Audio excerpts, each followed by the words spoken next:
ग्यारस माता की कहानी। एक बूढ़ी माँ ने एक बार एकादशी का व्रत रखा। बड़ी ही भाव भक्ति से पूजा अर्चना की। उन्हें वृद्धावस्था में क्या बाधा थी। वे तो अपने पुत्र पौत्र की सुख सुविधा के लिए व्रत रखने लगी थी। वे दिन भर तो जरा कठोर मन करके अपनी प्यास को रोके रही। दिन में पूजा पाठ किया, कथा सुनी और पंडित जी को मिट्टी के पात्र में भर कर पानी और ऋतु फल दान में दिए। दोनों भर भर कर वितरण किया। उन्हें गर्मी के कारण बहुत बेचैनी हो रही थी। इस कारण से बड़ी देर तक पानी में पड़ी रही और पानी के कुल्ला करती रही, मुंह धोती रही। तब कहीं थोड़ा बहुत धैर्य बंध पाया। धूप तो तेज पड़ ही रही थी, इस कारण बार बार मुंह सूख रहा था। बूढ़ी माँ बहुत बेचैन हो रही थी। एक बुढ़ापा और दूसरे भयंकर गर्मी। वृद्धावस्था की स्थिति को कुछ दूसरी ही प्रकार की होती है। जैसे तैसे रो धो के दिन कट पाया। अब पहाड़ सी रात सामने थी, उसको काटना बड़ा ही कठिन दिखाई दे रहा था।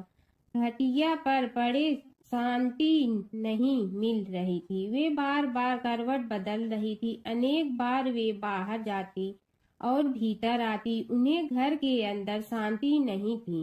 वे पड़ी पड़ी एकादशी माता का स्मरण करती रही। वे कहती रही कि हे माता जी, आप मेरी लाज रखिए, आप ही मुझे शक्ति दे दीजिएगा जिससे मैं भली भांति आपका व्रत कर सकूं और ये पहाड़ सी रात शांति पूर्वक व्यतीत हो सके। प्यास के कारण बूढ़ी माँ की बेचैनी तो बढ़ ही रही थी। उन्होंने धैर्य रखने का बहुत प्रयास किया, किंतु सहनशीलता की सीमा टूट गई और वे घबराकर एकदम चिल्ला पड़ी। बोली कि बचाओ बचाओ। अम्मा का चिल्लाना सुनकर परिवार भर के नर नारी, बच्चे और पड़ोसी एकत्रित होकर बूढ़ी अम्मा की खटिया के समीप पहुंच गए। सबने पूछा कि अम्मा जी, आपको क्या हो गया है? आप क्यों चिल्ला पड़ी थी? आप इस वृद्धावस्था में एक कठिन व्रत क्यों कर रही हैं? अम्मा जी, शक्ति से ही भक्ति होती है। थोड़ी ही देर में वे फिर से बोली कि अरे, हमारे तो प्राण ही निकलने जा रहे हैं।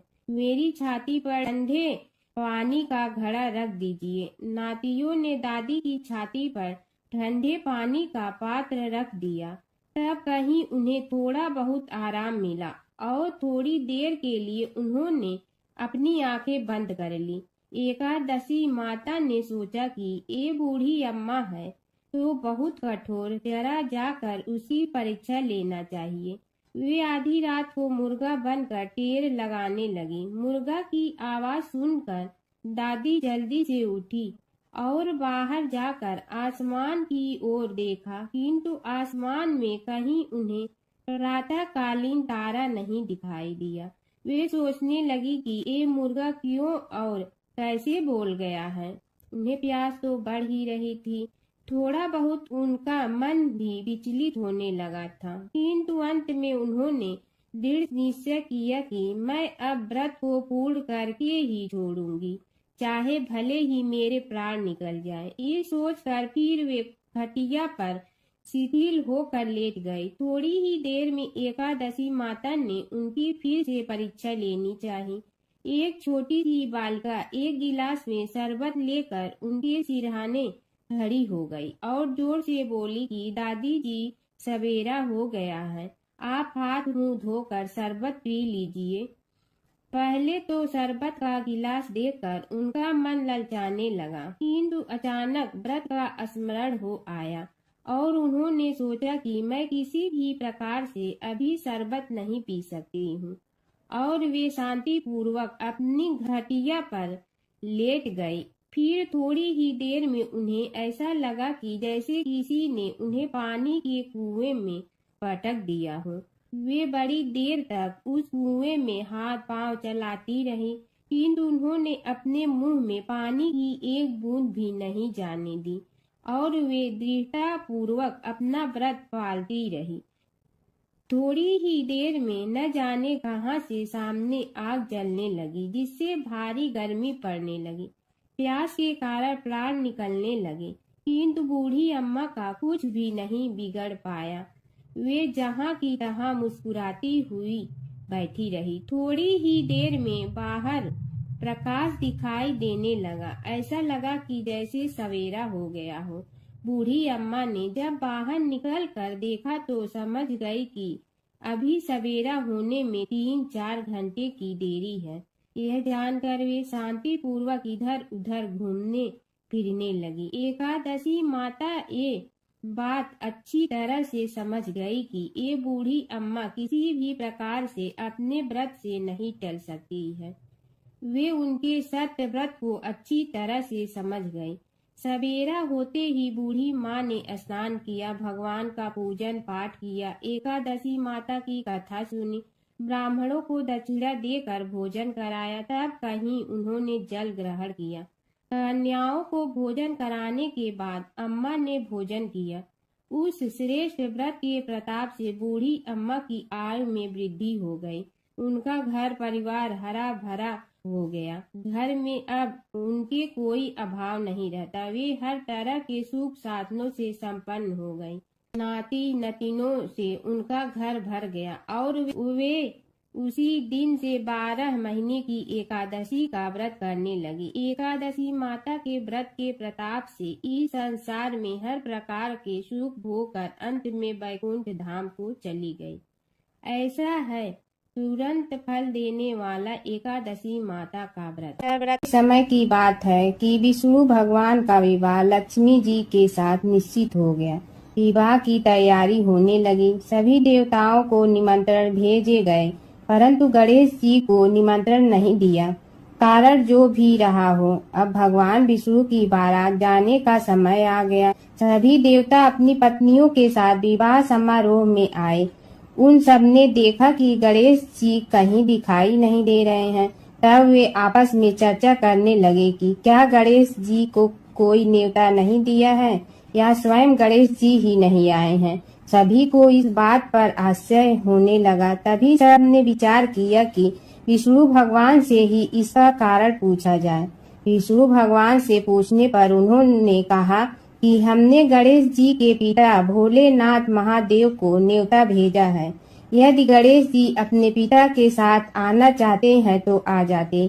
अलग से न्योता देने की कोई आवश्यकता भी नहीं थी। दूसरी बात यह है कि उनको 1.25 मन मूंग, 1.25 मन चावल, 1.25 मन घी और 1.25 मन लड्डू का भोजन दिन भर में चाहिए। यदि गणेश जी नहीं आएंगे तो कोई बात नहीं। दूसरे के घर जाकर इतना सारा खाना पीना अच्छा भी नहीं लगता। इतनी वार्ता कर ही रहे थे कि किसी एक ने सुझाव दिया, यदि गणेश जी आ भी जाए तो उनके द्वारपाल बनाकर बैठा देंगे कि आप घर की याद रखना। आप तो चूहे पर बैठकर धीरे धीरे चलोगे तो बारात से बहुत पीछे रह जाओगे। यह सुझाव भी सबको पसंद आ गया तो विष्णु भगवान ने भी अपनी सहमति दे दी। होना क्या था कि इतने में गणेश जी वहां आ पहुंचे और उन्हें समझा बुझाकर घर की रखवाली करने बैठा दिया गया। बारात चल रही थी, तब नारद जी ने देखा कि गणेश जी तो दरवाजे पर ही बैठे हुए हैं। तो वे गणेश जी के पास गए और रुकने का कारण पूछा। गणेश जी कहने लगे कि विष्णु भगवान ने मेरा बहुत अपमान किया है। नारद जी ने कहने लगे कि अपनी मूसक देना को आगे भेज दे तो वह रास्ता खोद देगी, जिससे उनके वाहन धरती में धंस जाएंगे। तब आपको सम्मान पूर्वक बुलाना पड़ेगा। अब तो गणेश जी ने अपनी मूसक सेना जल्दी से आगे भेज दी और सेना ने जमीन पोली कर दी। जब बारात वहां से निकली तो रथों के पहिए धरती में धंस गए। लाख कोशिश करे परंतु पहिए नहीं निकले। सभी ने अपने अपने उपाय किए परंतु पहिए तो नहीं निकले, बल्कि जगह जगह से टूट गए। किसी की समझ में नहीं आ रहा था कि अब क्या किया जाए। तब तो नारद जी ने कहा, आप लोगों ने गणेश जी का अपमान करके अच्छा नहीं किया। यदि उन्हें मना कर लाया जाए तो आपका कार्य सिद्ध हो सकता है और यह संकट टल सकता है। शंकर भगवान ने अपने दूत नंदी को भेजा और वे गणेश जी को लेकर आए। गणेश जी का आदर सम्मान के साथ पूजन किया। तब कहीं रथ के पहिए निकले। अब रथ के पहिए निकल के परंतु टूट फूट गए तो उन्हें सुधारे गए। पास के खेत में खाती काम कर रहा था, उसे बुलाया गया। खाती अपना कार्य करने के पहले श्री गणेशाय नमः कहकर गणेश जी की वंदना मन ही मन करने लगा। देखते ही देखते खाती ने सभी पहियों को ठीक कर दिया। तब खाती कहने लगा कि हे देवताओं, आपने सर्वप्रथम गणेश जी को नहीं मनाया होगा और न ही उनकी पूजन की होगी, इसीलिए तो आपके साथ यह संकट आया है। हम तो मूर्ख अज्ञानी हैं, फिर भी पहले गणेश जी को पूजते हैं, उनका ध्यान करते हैं। आप लोग तो देवतागण हैं, फिर भी आप गणेश जी को कैसे भूल गए? अब आप लोग भगवान श्री गणेश जी की जय बोल कर जाएं तो आपके सब काम बन जाएंगे और संकट कट जाएंगे। ऐसा कहते हुए बारात वहां से चल दी और विष्णु भगवान को लक्ष्मी जी के साथ विवाह संपन्न करा के सभी सकुशल घर लौट आए। हे गणेश जी महाराज, आपने विष्णु को जैसे कारज सारियो ऐसे कारज सबको सिद्ध कर जो। बोलो गजानन भगवान की जय। एक गांव में एक बुढ़िया माई रहती थी। उसके 2 बेटे तथा बहू भी थे। बुढ़िया माई भगवान श्री हरि विष्णु की परम भक्त थी। अपना जीवन दान धर्म पुण्य कार्य कर्मों में लगाती थी, परंतु बुढ़िया माई कभी भी मंदिर और सत्संग में व तीर्थ स्थानों पर नहीं जाती थी। एक बार गांव में भागवत कथा हो रही थी। बेटे ने कहा, माँ, आप सारा दिन घर में रहती हैं, आप मंदिर में भागवत कथा सुनने क्यों नहीं जाती? बुढ़िया माई ने बेटे का मन रखने के लिए कह दिया कि आज जाऊंगी, परंतु नहीं गई। ऐसा करते करते 6 दिन निकल गए। बुढ़िया माई के बेटे ने कहा, माँ, आज अंतिम दिन है, आज तो कथा सुनने आपको जाना ही पड़ेगा।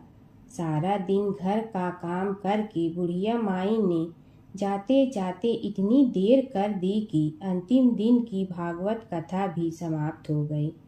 भगवान श्री हरि विष्णु सन्यासी का रूप धारण करके बुढ़िया माई के पास आए और बोले, बुढ़िया माई, तुम कहाँ जा रही हो? बुढ़िया माई ने कहा, मैं भागवत कथा सुनने जा रही हूँ। तब सन्यासी रूपधारी भगवान श्री हरि विष्णु ने कहा, अब इतनी देर से क्यों जा रही हो? वहाँ तो अब कथा समाप्त हो गई है, अब वहाँ जाकर क्या करोगी? बुढ़िया माई ने कहा, अब घर से निकली हूँ तो जाकर ही रहूंगी। सब सन्यासी रूपधारी भगवान श्री हरि विष्णु ने कहा कि अब कथा समाप्त हो गई, भक्त लोग भी अपने अपने घर चले गए, अब तुम वहाँ से क्या लाओगी? तो बुढ़िया माई बोली, कुछ नहीं तो मैं वहाँ से एक ईंट ही उठा लाऊंगी। तो सन्यासी रूपधारी भगवान श्री हरि विष्णु बोले, तुम वहाँ से मिट्टी की ईंट लाओगी, उसके बदले में मैं तुम्हें एक सोने की ईंट देता हूँ। बुढ़िया माई ने ईंट ले ली और घर की तरफ चल पड़ी और विचार करने लगी कि यदि यह ईंट मैं घर लेकर जाऊंगी तो बेटे बहू झगड़ने लगेंगे, इसीलिए घर के आंगन में बाहर ही बुढ़िया माई ने वह ईंट जमीन में गाड़ दी। परंतु अब बुढ़िया माई का ध्यान उस ईंट पर ही रहने लगा। खाने पीने घर के काम करने में सदैव बुढ़िया माई अपना ध्यान सोने की ईंट पर ही लगाई रखती। बेटे बहू ने पूछा, माँ, पूरे दिन घर के आंगन में क्या करती रहती हो? तो बुढ़िया माई ने कहा, मैं आने जाने वाले को देखती रहती हूँ। एक दिन बुढ़िया माई मर गई। यमराज के दूत बुढ़िया माई को लेने आए। बुढ़िया माई को लेकर धर्मराज जी के पास पहुँचे और धर्मराज जी को सारी बात बतलाई। धर्मराज जी ने बुढ़िया माई को कुतिया की योनि दे दी और कुतिया उसी पेड़ के नीचे बैठी रहती। बुढ़िया माई की बहू ने कहा, इस कुतिया को यहाँ से भगाओ, नहीं तो यह बच्चों को काट जाएगी।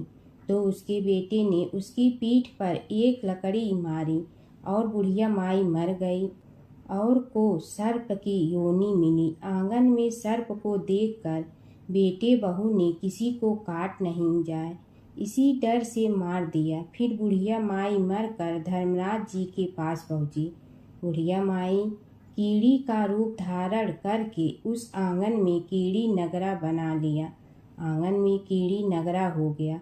घर वाले बहुत परेशान हुए। घर वाले भोजन भी नहीं बना रहे थे और मन ही मन होने का स्मरण करने लगे। तब भगवान श्री हरि विष्णु सन्यासी का रूप धारण करके आए और बोले कि कुछ खाने को दे दो। तो घरवाले ने कहा, महाराज हमारे खाने को भी कुछ नहीं बनाया क्योंकि हमारे घर में कीड़ी नगरा हो गया है। आप ही इसका कुछ उपाय बतलाइए। तब महाराज जी ने आंगन में खोदा और सोने की 28 निकाली और दोनों बेटों को दे दी और कहा, तुम्हारी माँ के नाम से दान पुण्य करना, धर्मशाला बनवाना, स्कूल बनवाना, प्याऊ लगवाना, गौशाला में गाय के चारे खाने की व्यवस्था करना। परंतु दोनों बेटे आपस में झगड़ने लगे कि तू दान कर, तू दान कर।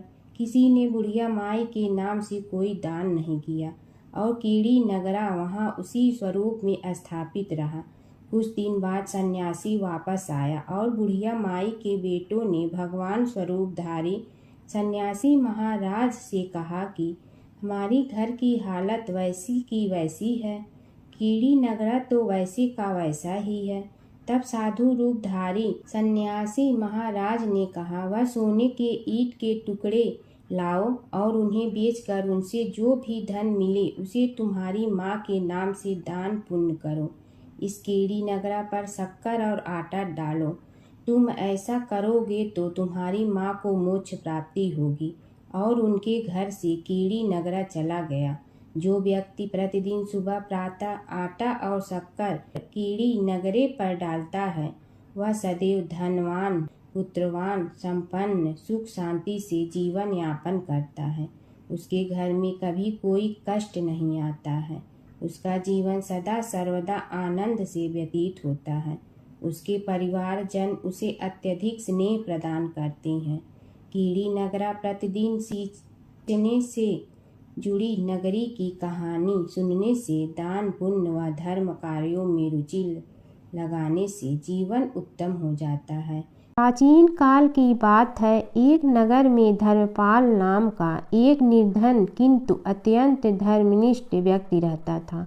वह न तो अधिक पूजा पाठ जानता था और न ही उसके पास धन था, परंतु उसके हृदय में भगवान विष्णु के प्रति अपार श्रद्धा थी। प्रतिदिन प्रातः स्नान कर भगवान विष्णु का स्मरण करता और तुलसी दल अर्पित करता। तब भी वह हरि नाम का जाप करता रहता। एक दिन किसी कारणवश वह पूजा न कर सका।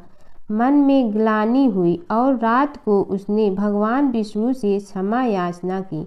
उसी रात उसे स्वप्न में विष्णु ने दर्शन दिए और कहा, हे भक्त, जो भी व्यक्ति श्रद्धा से मेरा स्मरण करता है मैं उसके सभी पाप हर लेता हूँ। भक्ति में विधि नहीं भाव प्रधान होता है। कुछ समय बाद धर्मपाल के जीवन की सभी कठिनाइयाँ दूर हो गई। उसके घर में सुख शांति और समृद्धि आ गई। अंत समय में उसे वैकुंठ लोक की प्राप्ति हुई। विष्णु भगवान की कथा। एक नगर में एक सेठ व एक सेठानी रहते थे और सेठानी रोज विष्णु भगवान की पूजा करती थी। सेठ को उसका पूजा करना बिल्कुल अच्छा नहीं लगता था। इसी वजह से एक दिन सेठ ने सेठानी को घर से निकाल दिया। घर से निकलने पर वह जंगल की ओर गई तो देखा 4 आदमी मिट्टी खोदने का काम कर रहे थे। उसने कहा कि मुझे नौकरी पर रख लो। उन्होंने उसे रख लिया, लेकिन मिट्टी खोदने से सेठानी के हाथों में छाले पड़ गए और उसके बाल भी उड़ गए। वह आदमी कहते हैं कि बहन, लगता है तुम किसी अच्छे घर की महिला हो। तुम्हें काम करने की आदत नहीं है। तुम एक काम रहने दो और हमारे घर का काम कर लिया करो। वह चारों आदमी उसे अपने साथ घर ले गए और वह 4 मुट्ठी अनाज लाते और सभी बांट कर खा लेते। एक दिन सेठानी ने कहा कि कल से 8 मुट्ठी अनाज लाना।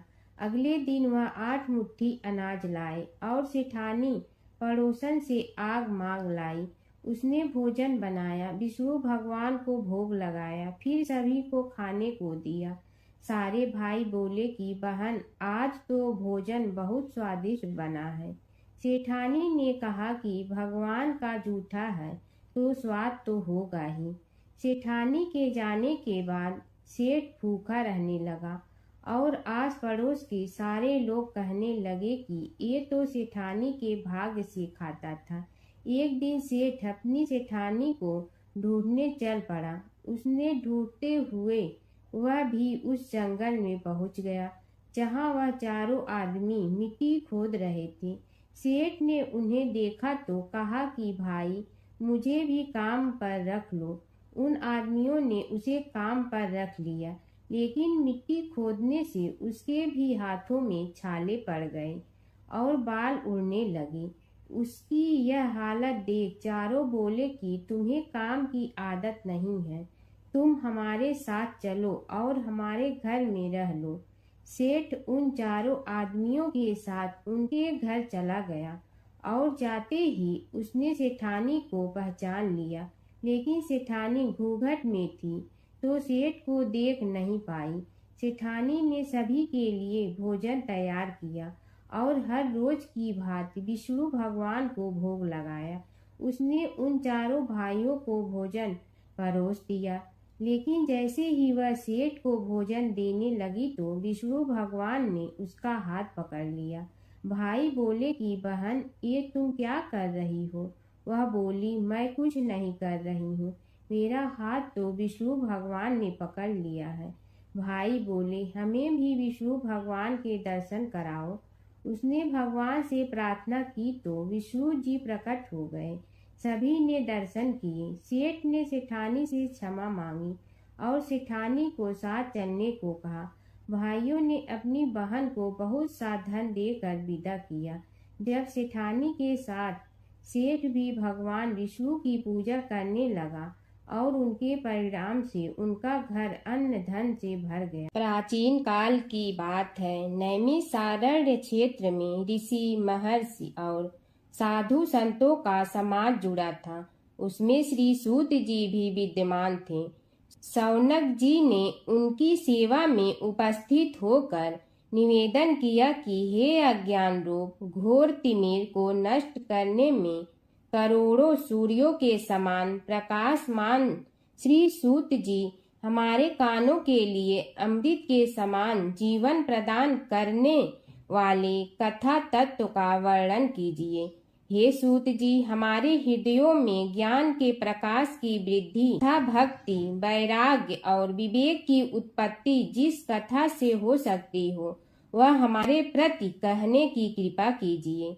शौनक जी की जिज्ञासा से सूत जी बड़े प्रसन्न हुए। पुरातन इतिहासों के स्मरण से उनका शरीर पुलकायमान हो रहा था। वे कुछ देर उसी स्थिति में विराजमान रहकर कुछ विचार करते रहे और अंत में बोले, शौनक जी, इस विषय में आपके चित्त में बड़ी जिज्ञासा है। आप धन्य हैं जो सदैव ज्ञान की प्राप्ति में तत्पर रहते हुए विभिन्न पुराण कथाओं की जिज्ञासा रखते हैं। आज मैं आपको ज्ञान के परम स्रोत रूप श्री गणेश जी का जन्म कर्म रूप चरित्र सुनाऊंगा। गणेश जी से ही सभी ज्ञानों, सभी विद्याओं का उद्भव हुआ है। अब आप सावधान चित्त से विराजमान हो। श्री गणेश जी के ध्यान और नमस्कार पूर्वक उनका चरित्र श्रवण करें। नमस्तस्मै गणेशाय ब्रह्मा विद्या प्रदायिनी यनागस्त्यसमः साक्षात विघ्न सागर सोषणे। कैसे हैं वे श्री गणेश जो सभी प्रकार की ब्रह्म विद्याओं को प्रदान करने वाले अर्थात ब्रह्मा के सगुण और निर्गुण स्वरूप पर प्रकाश डालने और जीव ब्रह्मा का अभेद प्रतिपादन करने वाली विद्याओं के दाता हैं। वे विघ्नों के समुद्रों को महर्षि अगस्त्य के समान शोषण करने में समर्थ हैं। इसलिए उनका नाम विघ्न सागर शोषक के नाम से प्रसिद्ध है। मैं उन भगवान श्री गणेश जी को नमस्कार करता हूँ। प्रथम पूजा के अधिकारी श्री गणेश जी। यह कहकर सूत जी कुछ समय के लिए मौन हो गए और फिर बोले, शौनक जी, भगवान गणेश जी ही सर्वप्रथम पूजा प्राप्ति के अधिकारी हैं। किसी भी देवता की पूजा करो, पहले उनकी पूजा करो। शौनक जी ने निवेदन किया, हे भगवान, हे सूत, सर्वप्रथम यह बताने की कृपा कीजिए कि गणेश जी को प्रथम पूजा का अधिकार किस प्रकार प्राप्त हुआ। इस विषय में मेरी बुद्धि मोह को प्राप्त हो रही है कि सृष्टि रचयिता ब्रह्मा जी, पालन करता भगवान नारायण और संहार करता शिव जी में से किसी को प्रथम पूजा का अधिकारी क्यों नहीं माना गया। यह त्रिदेव ही तो सबसे बड़ा देवता माने जाते हैं। सूत जी ने कहा, शौनक जी, यह भी एक रहस्य ही है। देखो, अधिकार मांगने से नहीं मिलता, इसके लिए योग्यता होनी चाहिए। संसार में अनेकों देवी देवताएं पूजे जाते हैं। पहले जो जिसका इष्ट देव होता है वह उसी की पूजा किया करता है। इससे बड़े देवताओं के महत्व में कमी आने की आशंका उत्पन्न हो गई। इस कारण देवताओं में परस्पर विवाद होने लगा। वे उसका निर्णय प्राप्त करने के लिए शिव जी के पास पहुँचे और प्रणाम करके पूछने लगे, प्रभु, हम सब में प्रथम पूजा का अधिकारी कौन है। शिव जी सोचने लगे कि किसे प्रथम पूजा का अधिकारी माने। तभी उन्हें एक युक्ति सूझी। बोले, देवगण, इसका निपटारा बातों से नहीं तथ्यों से होगा। इसके लिए एक प्रतियोगिता रखनी होगी, शिव की परिक्रमा करने की प्रतियोगिता। देवगण उनका मुख देखने लगे, शंकित हृदय से सोचने लगे कि कैसी प्रतियोगिता रहेगी। यह शिव जी ने उनके मन के भाव ताड़ लिए, इसलिए सांत्वना भरे शब्दों में बोले, घबराओ मत, कोई कठिन परीक्षा नहीं ली जाएगी। बस इतना ही कि सभी अपने अपने वाहनों पर चढ़कर संसार की परिक्रमा करो और फिर यहाँ लौट आओ। जो पहले लौटेगा वही सर्वप्रथम पूजा का अधिकारी होगा। अब क्या देर थी, सभी अपने अपने वाहन पर चढ़कर दौड़ पड़े।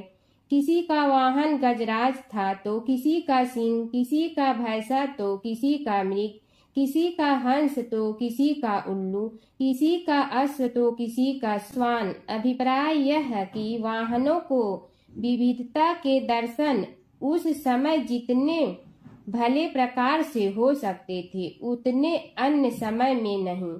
सबसे गया बीता वाहन गणेश जी का था मूषक, उससे चूहा भी कहते हैं। ऐसे वाहन के बल भरोसे इस प्रतियोगिता में सफल होना तो क्या, सम्मिलित होना भी हास्यास्पद है।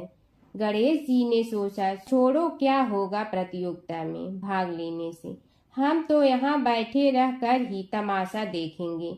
वे बहुत देर तक विचार करते रहे। अंत में उन्हें एक युक्ति सूझी। शिव जी स्वयं ही जगदाता हैं, यह संसार उन्हीं का प्रतिबिंब है, तब क्यों न इन्हीं की परिक्रमा कर ली जाए।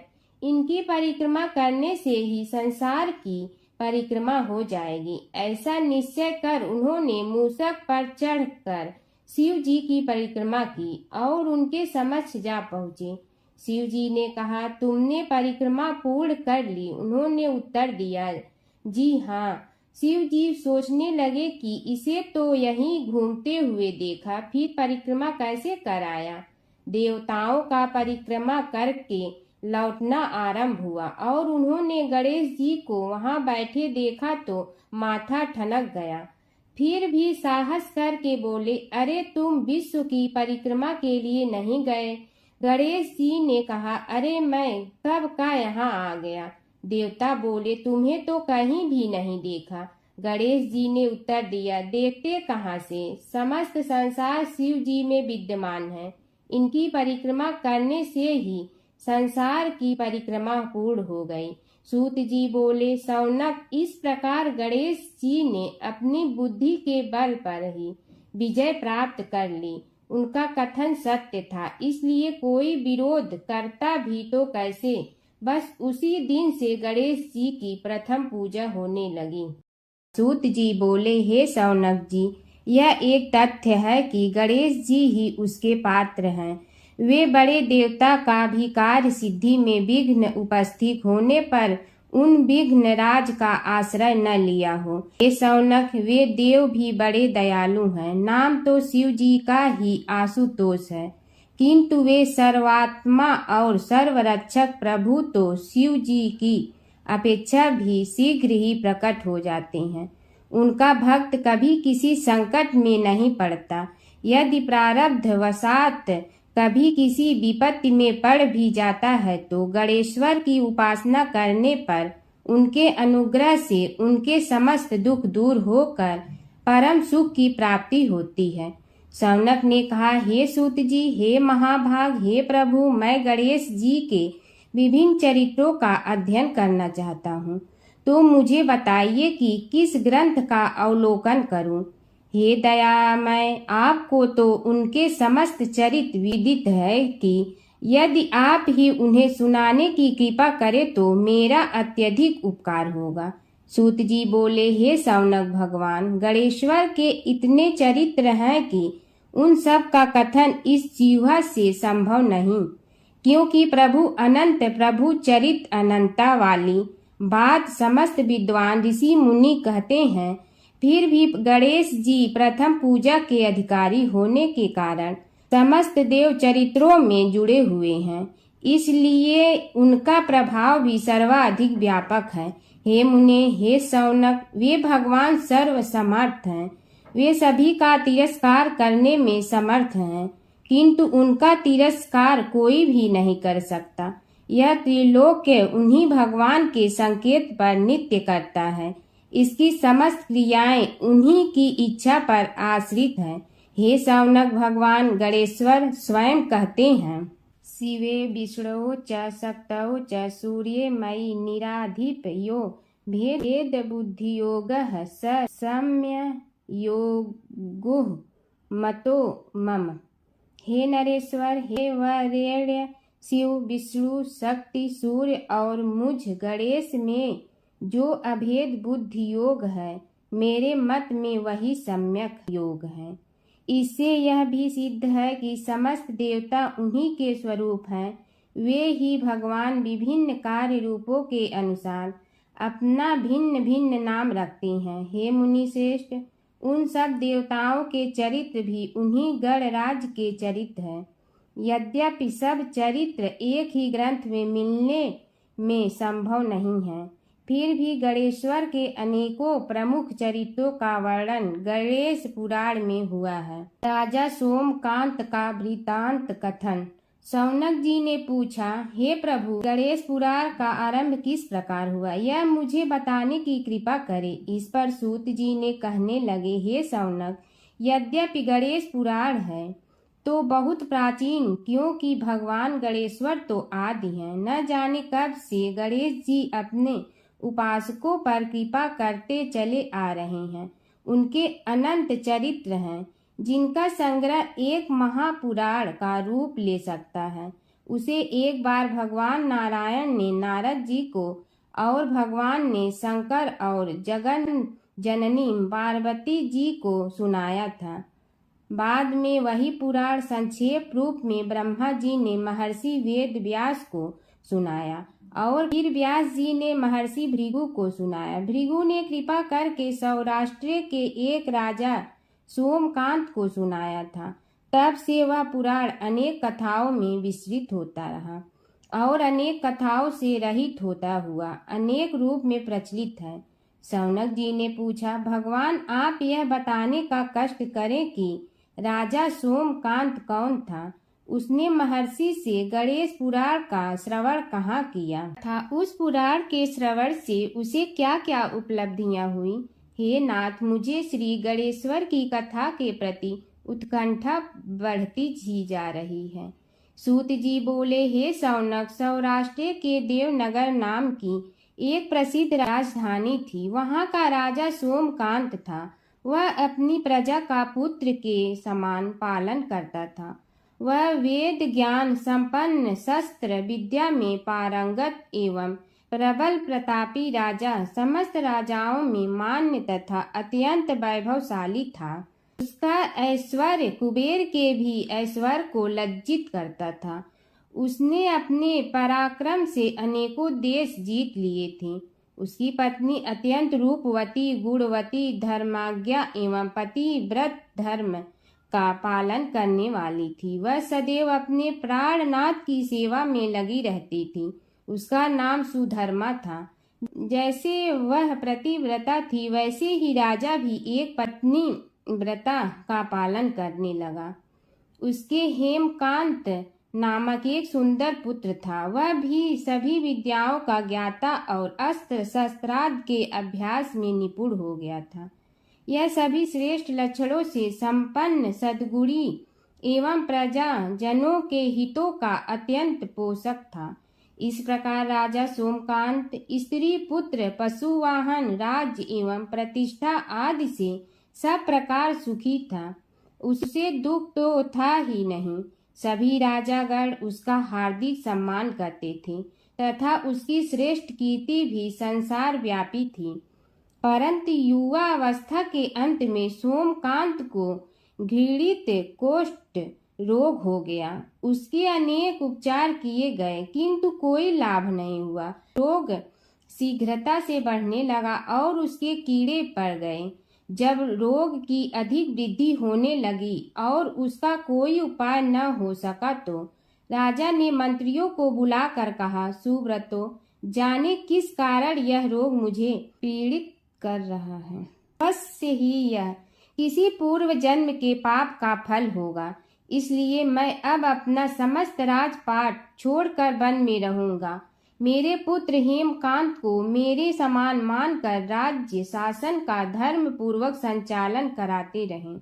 यह कहकर राजा ने शुभ दिन दिखवाकर अपने पुत्र हेमकांत को राज्य पद पर अभिषेक किया और अपनी पत्नी सुधर्मा के साथ निर्जन वन की ओर चल दिया। प्रजापालक राजा के वियोग में समस्त प्रजा जन अश्रु बहाते हुए उनके साथ चले गए। राज्य की सीमा पर पहुंचकर राजा ने अपने पुत्र अमात्यगण और प्रजा जनों को समझाया, आप सब लोग धर्म के जानने वाले, श्रेष्ठ आचरण में तत्पर एवं सहृदय हैं।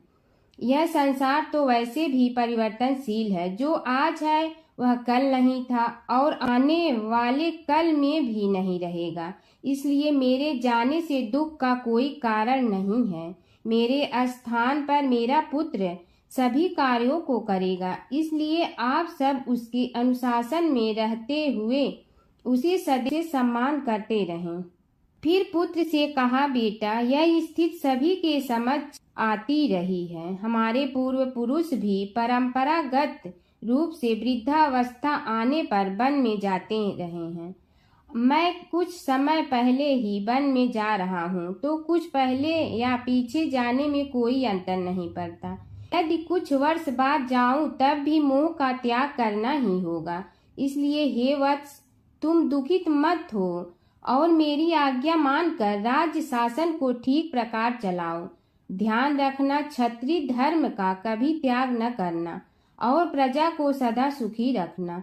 इस प्रकार राजा सोमकांत ने सभी को समझा बुझाकर वहां से वापस लौट आया और स्वयं अपनी पतिव्रता भार्या के साथ वन में प्रवेश किया। पुत्र हेमकांत के आग्रह से उसने सुबल और ज्ञान गम्य नामक 2 आत्माओं को भी साथ ले लिया।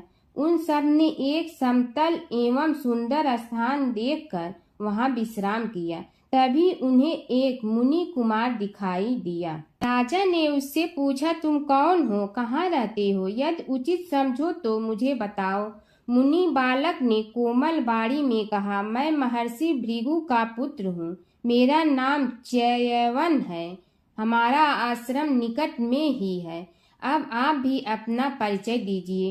राजा ने कहा, मुनि कुमार, आपका परिचय पाकर मुझे बड़ी प्रसन्नता हुई। मैं सौराष्ट्र के देवनगर नामक राज्य का अधिपति रहा हूँ। अब अपने पुत्र को राज्य देकर मैंने अरण्य की शरण ली है। मुझे कुष्ठ रोग अत्यंत पीड़ित किए हुए हैं। उसकी निवृत्ति का कोई उपाय करने वाला हो तो कृपा कर मुझे बताइए। मुनि कुमार ने कहा, मैं अपने पिताजी से अपना वृतांत कहता हूँ, फिर वे जैसा कहेंगे आपको बताऊंगा। यह कहकर मुनि बालक चला गया और कुछ देर में ही आकर बोला, राजन, मैंने आपका वृतांत अपने पिताजी को बताया। उनकी आज्ञा हुई है कि आप सब मेरे साथ आश्रम में चलकर उनसे भेंट करें, तभी आपके रोग के विषय में भी विचार किया जाएगा।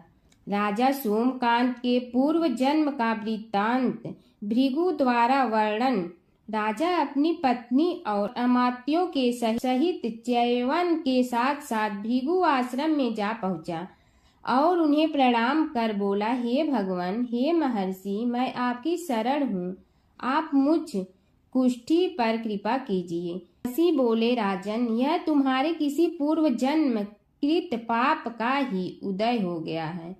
इसका उपाय मैं विचार करके बताऊंगा।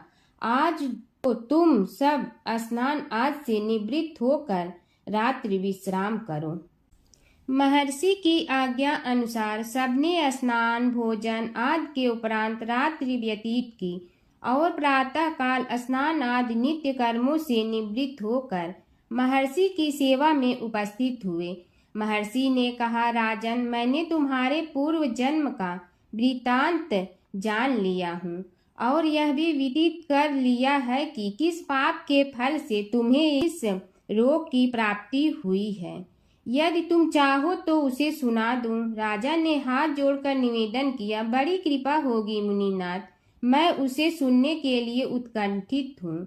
महर्षि ने कहा, तुम पूर्व जन्म में एक धनवान वैश्य के लाडले पुत्र थे। वह वैश्य विंध्याचल के निकट कौलहार नामक ग्राम में निवास करता था। उसकी पत्नी का नाम सुलोचना था। तुम उसी वैश्य दंपत के पुत्र हुए। तुम्हारा नाम कामद था। तुम्हारा लालन पालन बड़े लाड चाव से हुआ। उन्होंने तुम्हारा विवाह एक अत्यंत सुंदरी वैश्य कन्या से कर दिया था, जिसका नाम कुटुम्बिनी था। यद्यप तुम्हारी भार्या सुशीला थी और तुम्हें सदैव धर्म में निरत देखना चाहती थी, किंतु तुम्हारा स्वभाव वासनांध होने के कारण दिन प्रतिदिन उज्जवल होता जा रहा था। किंतु माता पिता भी धार्मिक थे, इसलिए उनके सामने तुम्हारी उज्ज्वलता दबी रही। परंतु माता पिता की मृत्यु के बाद तुम निरंकुश हो गए और अपनी पत्नी की बात भी नहीं मानते थे। तुम्हें अनाचार में प्रवृत्त देखकर उसे दुख होता था, तो भी उसका कुछ बस न चलता था। तुम्हारी उन्मत्तता चरम सीमा पर थी। अपनों से भी द्वेष और क्रूरता का व्यवहार किया करते थे। हत्या आदि कराते थे। तुम्हारे लिए सामान्य बात हो गई। पीड़ित व्यक्तियों ने तुम्हारे विरुद्ध राजा से पुकार की। अभियोग चला और तुम्हें राज्य की सीमा से भी बाहर चले जाने का आदेश हुआ। तब तुम घर छोड़कर किसी निर्जन वन में रहने लगे। उस समय तुम्हारा कार्य लोगों को लूटना और हत्या करना ही रह गया। एक दिन माध्याह्न काल था। गुणवर्धक नामक एक विद्वान ब्राह्मण उधर से निकला। बेचारा अपनी पत्नी को लिवाने के लिए ससुराल जा रहा था। तुमने उस ब्राह्मण युवक को पकड़कर लूट लिया। प्रतिरोध करने पर उसे मारने लगे तो वह चित्कार करने लगा, मुझे मत मार, मत मार, देख मेरा दूसरा विवाह हुआ है। मैं पत्नी को लेने के लिए जा रहा हूँ। किंतु तुम तो क्रोधवश में ऐसे लीन हो रहे थे कि तुमने उसकी बात सुनकर भी नहीं सुनी। जब उसे मारने लगे तो उसने श्राप दे दिया, अरे हत्यारे, मेरी हत्या के पाप से तो सहस्त्र कल्प तक घोर नरक भोगोगे। तुमने उसकी कोई चिंता न की और सिर काट लिया। राजन, तुमने ऐसी ऐसी एक नहीं बल्कि अनेक निरीह हत्याएं की थी, जिनकी गणना करना भी पाप है। इस प्रकार इस जन्म में तुमने घोर पाप कर्म किए थे, किंतु बुढ़ापा आने पर जब अशक्त हो गए तब तुम्हारे साथ जो क्रूर कर्मा थे वे भी किनारा कर गए। उन्होंने सोच लिया कि अब तो इसे खिलाना भी पड़ेगा, इसलिए मरने दो यहीं।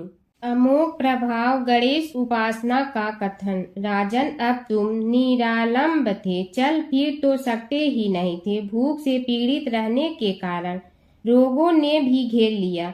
उधर से जो कोई निकलता तुम्हें घृणा की दृष्टि से देखता हुआ चला जाता। तब तुम आहार की खोज में बड़ी कठिनाई से चलते हुए एक जीर्ण शीर्ण देवालय में पहुंचा। उसमें भगवान गणेश्वर की प्रतिमा विद्यमान थी। तब न जाने किस पुण्य के उदय होने से तुम्हारे मन में गणेश जी के प्रति भक्ति भाव जागृत हुआ। तुम निराहार रहकर उनकी उपासना करने लगे। उससे तुम्हें सब कुछ मिला और रोग भी कम हुआ। राजन, तुमने अपने साथियों की दृष्टि बचाकर बहुत सा धन एक स्थान पर गाड़ दिया था। अब तुमने उस धन को उसे देवालय के जीर्णोद्धार में लगाने का निश्चय किया। शिल्पी बुलाकर उस मंदिर को सुंदर और भव्य बनवा दिया। इस कारण कुख्याति सुख्याति में बदलने लगी। फिर यथा समय तुम्हारी मृत्यु हुई। यमदूतों ने पकड़कर तुम्हें यमराज के समक्ष उपस्थित किया। यमराज तुमसे बोले, जीव, तुमने पाप और पुण्य दोनों ही किए हैं और दोनों का ही भोग तुम्हें भोगना है, किंतु पहले पाप का फल भोगना चाहते हो पुण्य का। इसके उत्तर में तुमने प्रथम अपने पुण्य कर्मों के भोग की इच्छा प्रकट की और इसीलिए उन्होंने तुम्हें राजकुल में जन्म लेने के लिए भेज दिया। पूर्व जन्म में तुमने भगवान गणाध्यक्ष का सुंदर एवं भव्य मंदिर बनवाया था, इसलिए तुम्हें सुंदर देह की प्राप्ति हुई। यह कहकर महर्षि भृगु कुछ रुके। उन्होंने देखा कि राजा को इस वृतांत पर शंका हो रही है। तभी महर्षि के शरीर में असंख्य विकराल पक्षी उत्पन्न होकर राजा की ओर झपटे। उनकी चोंच बड़ी तीक्ष्ण थी, जिनसे वे राजा के शरीर को नोच नोच कर खाने लगे। उसके कारण उत्पन्न असहनीय पीड़ा से व्याकुल हुए राजा ने महर्षि के समक्ष हाथ जोड़कर निवेदन किया, प्रभु, आपका आश्रम तो समस्त द्वेष आदि से परे है और यहाँ मैं आपकी शरण में बैठा हूँ।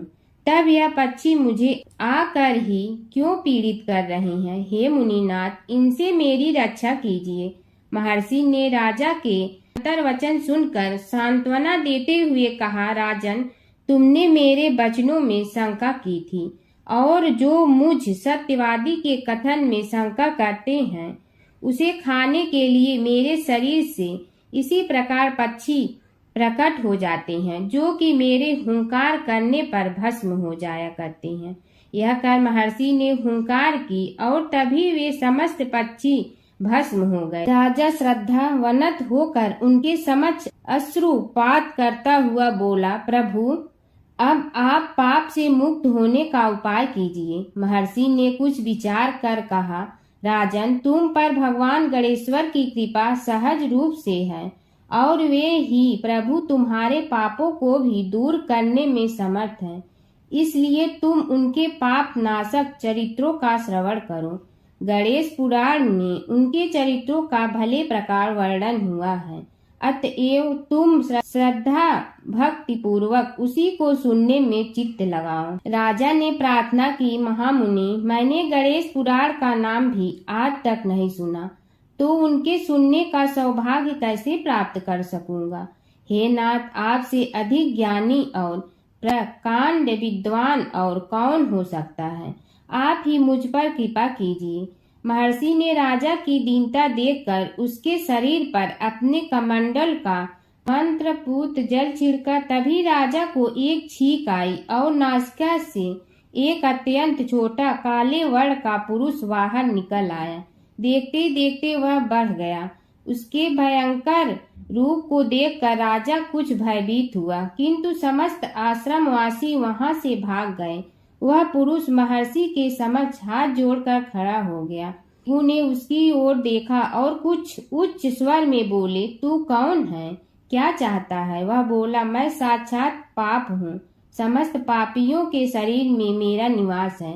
आपके मंत्र पूत जल के स्पर्श से मुझे विवश होकर राजा के शरीर से बाहर निकलना पड़ा है। अब मुझे बड़ी भूख लगी है, बताइए क्या खाऊं और कहाँ रहूं?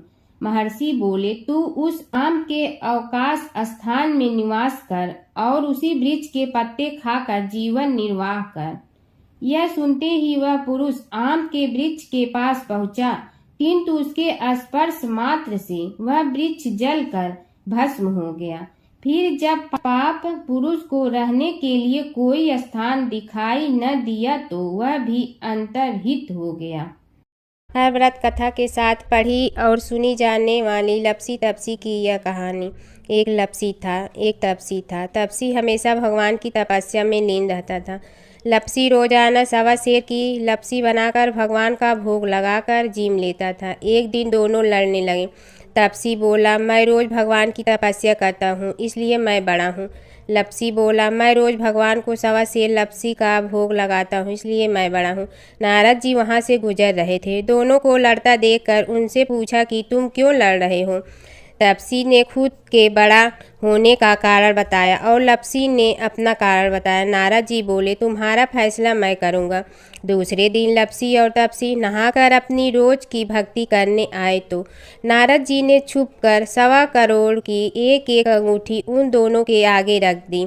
तपसी की नज़र उस अंगूठी पर पड़ी जो उसने चुपचाप अंगूठी उठाकर अपने नीचे दबा ली। तब लपसी की नज़र अंगूठी पर पड़ी, लेकिन उसने ध्यान नहीं दिया। भगवान को भोग लगाकर लपसी खाना खाने लगा। नारद जी सामने आए तो दोनों ने पूछा कि कौन बड़ा? तो नारद जी ने तपसी से खड़ा होने को कहा। वो खड़ा हुआ तो उसने नीचे दबी अंगूठी दिखाई पड़ी। नारद जी ने लपसी से कहा, तपस्या करने के बाद भी तुम्हारी चोरी करने की आदत नहीं गई, इसलिए लपसी बड़ा है और तुम्हें तुम्हारी तपस्या का कोई फल भी नहीं मिलेगा। तपसी शर्मिंदा होकर माफ़ी मांगने लगा। उसने नारद जी से पूछा, मुझे मेरी तपस्या का फल कैसे मिलेगा? नारद जी ने कहा, यदि कोई गाय और कुत्ते की रोटी नहीं बनाएगा तो फल तुम्हें मिलेगा। यदि कोई ब्राह्मण को भोजन करवा कर दक्षिणा नहीं देगा तो फल तुम्हें मिलेगा। यदि कोई साड़ी के साथ ब्लाउज नहीं देगा तो फल तुझे मिलेगा। यदि कोई दिए से दिया जलाएगा तो फल तुम्हें मिलेगा।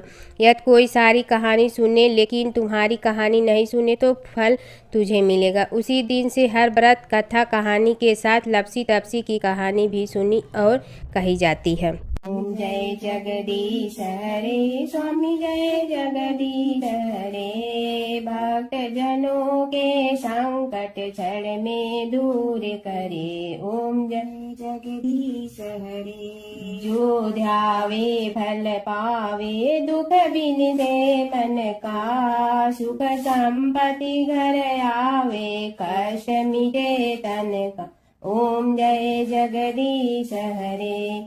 मात पिता तुम मेरे, शरण कहूँ किसकी। तुम विनय और न दूजा, आस करूँ जिसकी। ओम जय जगदीश हरे। तुम पूर्ण परमात्मा, तुम अंतर्यामी।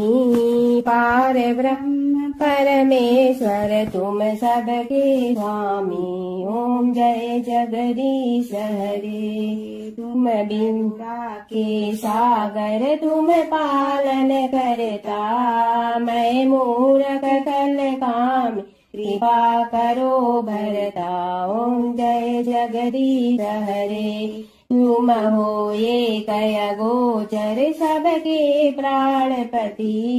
किस विधि मिलूं दया में, तुमको मैं कुमति। ओम जय जगदीश हरे।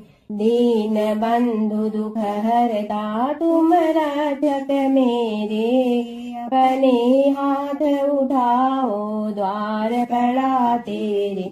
ओम जय जगदीश हरे। विषय विकार मिटा पाप हरो देवा, श्रद्धा भक्ति बढ़ाओ संतन की सेवा। ओम जय जगदीश हरे। तन मन धन सब तेरा, स्वामी सब कुछ है तेरा। तेरा तुझको अर्पण क्या लागे मेरा।